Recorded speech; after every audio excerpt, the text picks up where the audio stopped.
মেয়েদের বিশেষ করে একটা খুব বড় খাসিয়াত, একটা খুব বড় তাদের অভ্যাস, এটা হচ্ছে সাফাই দেওয়া, কোনো কিছুতে সাফাই দেওয়া। ছেলেদেরকে লাইফে সাকসেস পেতেই হয়, কিছু একটা করতেই হয়, রোজগার করতেই হয়, এটা বাধ্যতামূলক। কিন্তু মেয়েদেরকে তো করতে হয় না, তাই না? মেয়েরা তো একটু দেখতে সুন্দরী হোক, একটু লেখাপড়া জানলেই সে একটা চাকরিওয়ালা ছেলের ঘাড়ে ঝুলে পড়ে যেতেই পারে।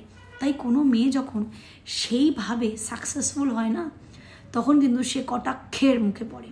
সে কিন্তু এমন সিচুয়েশনের মধ্যে পড়ে যাকে তাকে কৈফিয়ত দিতে হয়, সাফাই দিতে হয়, কীভাবে এবং কেন আমি এতটা সাকসেসফুল হলাম।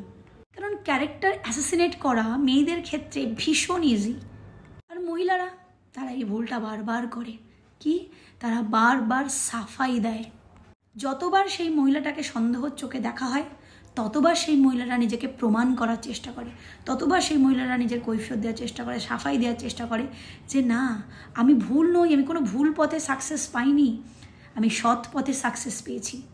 বাট দিস ইজ রিয়ালিটি, যে আপনাকে ভালোবাসে না, সে আপনাকে বোঝে, মানে, ট্রাস্ট করে, সে কখনোই আপনাকে সন্দেহ করবে না। আর যে সন্দেহ করে, বিশ্বাস করুন, সে কোনোদিন ভালোবাসে না। তাই বিশ্বাস করুন, আপনি তাকে যতই সাফাই দেন, সে যে কোনো সম্পর্ক হতে পারে, যে কোনো সম্পর্ক, স্বামী স্ত্রীর সম্পর্ক হতে পারে, বন্ধু বান্ধবের সম্পর্ক হতে পারে, আত্মীয় স্বজনের সম্পর্ক হতে পারে, যে সম্পর্কই হোক, সে যদি আপনাকে বিশ্বাস না করে, আপনাকে ট্রাস্ট না করে, আপনাকে ভালো না বাসে, আপনি যতই সাফাই দেন, সে হারগিজ বিশ্বাস করবে না যে আপনি সৎ। তাই বন্ধু, আপনি যদি সৎ থাকেন, আপনি যদি নিজের উপর বিশ্বাস করেন, যদি ভাবেন যে না, আমি যে কাজটা করছি ঠিক করছি, আমার সফলতার পিছনে আমার পরিশ্রম, আমার অধর পরিশ্রম, আমার বুদ্ধি কাজ করছে, তাহলে সবার আগে না এই জনে জনে সাফাই দেওয়াটা বন্ধ করুন। কারণ সবথেকে প্রথম কথা, যখন মানুষ উন্নতি করে না, এই ধরনের মানুষের সবার আগে ফাটে।